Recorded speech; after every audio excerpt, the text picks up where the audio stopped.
Hayotda achchiq haqiqatlar borda, bilasiz. Negadir doim ko'nglimiz og'ritgan insondan emas, aksincha ko'nglimizga qaraydigan insonlardan alamimizni olamizda. Biz sevgan insonlarga ozor beramiz, lekin sevmagan insonlarga poyandoz bo'lamiz. Nega?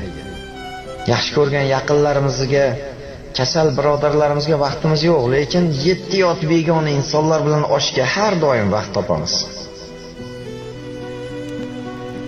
Oilasi nochorroq singlimizga har xil bahonalar bilan yordam bermaslikka harakat qilamiz, lekin xalqni ko'ziga qozon-qozon oshlar qilib ziyofat beramiz.